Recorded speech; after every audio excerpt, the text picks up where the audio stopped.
नमस्कार, गीता फॅशन या चॅनल मध्ये आपलं सर्वांचं स्वागत आहे। तर आज मी बाहीची कटिंग दाखवणार आहे। तर बाही कटिंग एल्बो साइजला बाही उतार म्हणजे कॅप हाईट किती घ्यायची हा प्रश्न पडलेला असतो आपल्या नवीन ताईंना, शिकणाऱ्या जे नवीन शिकतायत टेलरिंग काम त्यांना कॅप हाईटची शंका येते किंवा किती घ्यायचं हे समजत नाही। तर ते त्यांच्यासाठी मी आज सांगणार आहे। ज्यांना येतंय त्यांनी हा व्हिडिओ इग्नोर केला तरी चालेल, ज्यांना फायद्याचा वाटतोय त्यांनी पूर्ण बघा, स्किप करू नका। आणि नवीन बघत असाल तर व्हिडिओला चॅनलला सबस्क्राइब करा आणि बेल आयकॉनची घंटी दाबा। तर चला, आज मी तुम्हाला एल्बो साइजची बाही कटिंग दाखवणार आहे। एल्बो साइज म्हणजे बघा इथपर्यंत येते।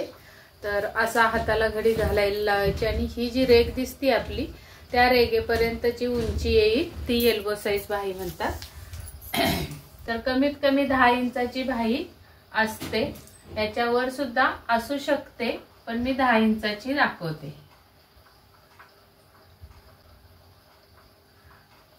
आता 10 इंचाची बाही जर तुम्हाला हवी आहे तर त्यामध्ये 1 इंच प्लस करायचे अस्तरच्या ब्लाउज साठी, आणि जर असा बिन अस्तरचा ब्लाउज असेल पिसाचा तर 2 इंच ऍड करायचे। आता इथून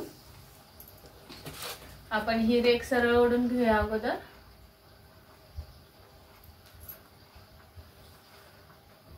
इकडं उंची असणार आहे आणि ही जी खाली आहे ते आपला दंडघेर असणार आहे खालच्या साईडला। इथे सुद्धा एक 11 वर खून करून घेते म्हणजे हा चौकोन तयार करून घ्यायला बरोबर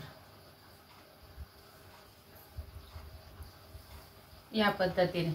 आता मोठा प्रश्न असतो की किती साईजला किती घडी घ्यायची, कापडाची घडी किती घ्यायची हे समजत नाही। तर साधं सोपं सांगते, अगदी सोपं करून। जर तुम्हाला 36 ची बाही काढायची, 36 छाती आहे त्या ब्लाउजची 10 इंचाची बाही काढायची, तर तुम्ही याचा चौथा भाग करायचा आहे भागिले चौथा, तर 9 चौक 36, त्यातून अर्धा इंच वजा करायचे। तर येणार किती 8.5।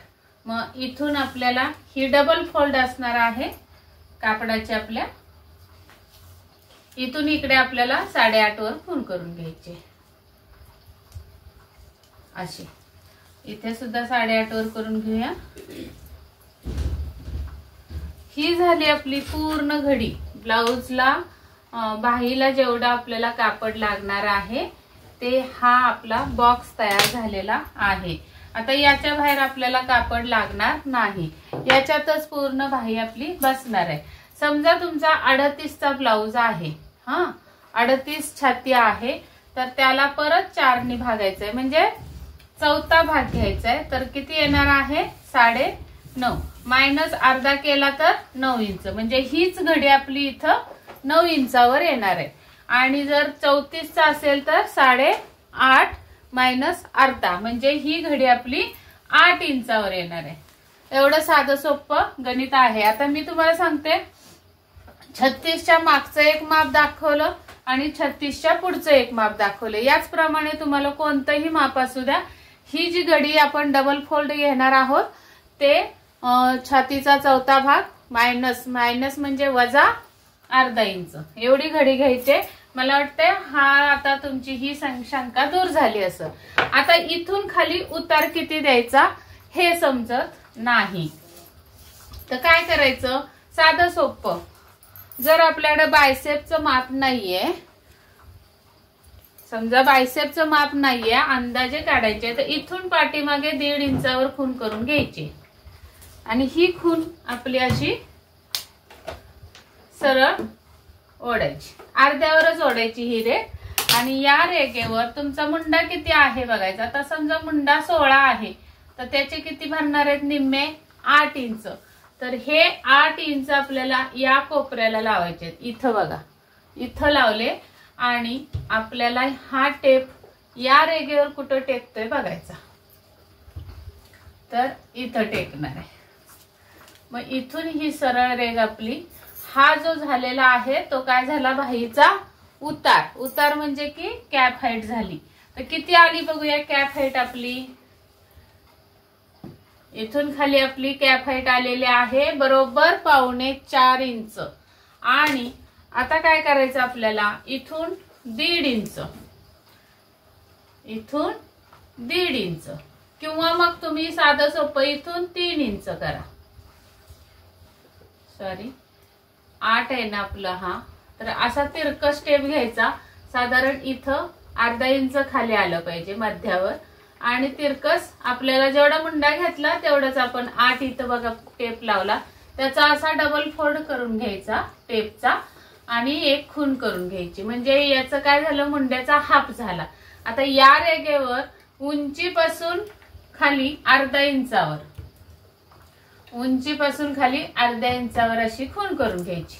हे बघा, म्हणजे साधारण याच्या निम्म्यावर उंचीपासून खाली अर्धा इंच. लक्षात घ्या. पाहिजे तर तुम्ही ना हे पॉइंट लिहून ठेवू शकता, म्हणजे तुमच्या कायम जवळ राहील. आणि तिथून हे असे आपल्याला असं, हे बघा, इथून इथं रेग ओढली आणि इथून इथं रेग ओढली. आता इथं काही न करता, तो आर्म होल दे रे बाळा.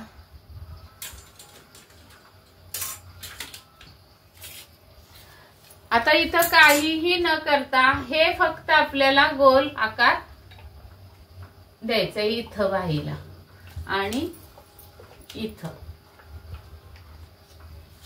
असं, म्हणजे की हा झाला आपला पाठीमागचा मुंडा असा. हा, आणि याच्या खाली 1.25 इंच यायचं असं. आणि मग हा आकार इथून असा द्यायचा पुढच्या भागाचा. हा, त्याच्यानंतर खाली आपला दंडघेर समजा 5.5 आहे, म्हणजे 11 आहे, तर 5.5 वर खून करायचे अशी. आणि 1.5 इंचाचं शिलाई मार्जिन द्यायचंय. त्यानंतर आपली ही रेग फिटिंगची फिटिंगला येणार आहे आणि मार्जिनची मार्जिनला येणार आहे. आता ही रेग सरळ न देता काय करायचं, या रेगेवर म्हणजे हे जे आपला कॅप हाईट आली तिथून खाली 2.5 इंच खून करून घ्यायची सरळ अशी. आणि तिथून आतमध्ये अर्धा इंच. आता ही रेग अशी सरळ ओढून घेते इथपर्यंत. आता या रेगेपासून आतमध्ये अर्धा इंच यायचं इथं. हा, तर ही रेग कशी येणार आहे बघा. आता इथून इथं येणार आहे अर्ध्या इंचावर अशी. आणि इथून मग ही दंड घेरायला मिळणार आहे अशी. हे बघा अशी. तर मग आपल्याकडे ती मोठी आपले जे फॅशन डिझायनर असतात त्यांच्याकडे ज्या पट्ट्या असतात असे थोडीशी वक्र असती, ती पट्टी काय आपल्याकडे नसते. मग त्याच्यासाठी काय करायचं, हे अंतर आतमध्ये घ्यायचं. कॅप हाईट पासून 2.5 इंचावर खून करून घ्यायची आणि तिथून आतमध्ये अर्धा इंच. आणि मग हा आकार आहे ना, हा आपला आकार असा जाणार आहे असा. हे बघा, म्हणजे हे जे 1.5 इंच जे अंतर पडलं ना तिथं बाही लूज होऊ शकते. इथं बाही लूज होऊ शकते, ती होऊ नये. परफेक्ट बाहीचं कटिंग यावं त्यामुळे आपल्याला हे असं परफेक्ट कटिंग करायचं असतं. तर ती माझ्याकडे सुद्धा पट्टी नाहीये, मी याच पद्धतीने बाहीची कटिंग करते. आणि ज्यांना कुणाला बाही लूज लागते त्यांना डायरेक्ट अशी सरळ रेग ओढली तरी चालते, मग लूज राहते बाही इथं. पण ज्यांना अगदी फिटिंग व्यवस्थितच लागते, हाताबरोबर बाही लागते, कुठेही चुनी सुरकती नको, तर त्यांना हे असं आपलं आतमध्ये अर्धा इंच येऊन कटिंग करायची. या पद्धतीने तुम्ही बाहीची कटिंग केलीत ना एकदम सुंदर आणि खूप परफेक्ट कटिंग बसणार आहे. आणि आता दुसरं सांगते, याच बाहीमध्ये जर तुमचा इथं 17चा जर मुंडा असेल, हा इथं 16चा मुंड्याची बाही कटिंग दाखवली, इथं तुम्हाला जर 36 साईज मध्ये मुंडा 17 आहे तर 17चा निम्मे किती होणार आहेत, 8.5. मग आपल्याला हा जो हे आहे, हे बघा इथून हे आपल्याला या ह्याच्यावर या रेगेवर कुठे लावायचंय, तर तिथे 8.5 येणार आहेत, तिथे खून करायची. हे बघा, म्हणजे की हा मुंडा कुठे येणार आहे, इथे येणार आहे. आणि मग इथून आपल्याला असं खाली उतरावं लागणार आहे. असं हे बघा, जसा तुमचा मुंडा वाढणार तसं खाली खाली जाणार. आणि समजा इथं 14च आहे तर मात्र इथं येणार आहे बघा. 14चे निम्मे 7 होतात. मग आता 7 कुठे टेकतात बघायचं. हे टोक लावलं इथं आणि 7 असूच शकत नाही, 15 असू शकतो. 15चे 7.5. आता इथं 7.5 बघा इथं आलेलं आहे. 14 जर असेल ना, 14 ज्याचा मुंडा असेल ना त्यांचं माप हे 34 असू शकतं. म्हणजे माप कमी होणार आहे मग ते छातीचं. आता समजा इथं 15 मुंडा आहे तर इथून असा हा कॅप हाईट होणार आहे. ही बघा, समजलं. अशी ही कॅप हाईट 15ची होणार आहे. ही झाली 16ची आणि ही झाली 17ची. बघा अशी कॅप हाईट कमी कमी होत जाते आणि ऑटोमॅटिकली कॅप हाईट निघते. छातीचा चौथा भाग करायचा, त्यातून अर्धा इंच वजा करायचे आणि घडी घालून घ्यायची. त्या घडीपासून आतमध्ये 1.5 इंचावर एक खूण करून घ्यायची, जी शिलाई मार्जिंग असणार आहे आपली. आणि ती जी रेग आपली ही सरळ येणार आहे 1.5 इंचाची. म्हणजे हे जे 1.5 इंच अंतर जे आलं तिथं सरळ रेग ओढून घ्यायची अर्ध्यावर आणि या रेगेवर मुंड्याचा अर्धा टाकायचा. या कोपऱ्यापासून या रेगेवर जिथं टेप टेकल तिथं तुमची कॅप हाईट आली. तर मला वाटतंय तुम्हाला कॅप हाईटची किंवा बाही उताराची पूर्ण माहिती अगदी व्यवस्थित छान मराठी भाषेत एकदम सोप्या भाषेत मी तुम्हाला सांगितली आहे. तर ही बाही कटिंग अगदी तुमच्या जन्मभर लक्षात राहील अशी कटिंग दाखवली. परत तुम्ही डोळे झाकून 2 मिनिटात बाही कटिंग कराल अशी ही मी व्हिडिओमध्ये बाही कटिंग दाखवलेली आहे. तर हा व्हिडिओ आवडला असेल तर नक्की लाईक करा, व्हिडिओ शेअर करा भरपूर आणि नवीन बघत असाल तर चॅनेलला सबस्क्राईब करा.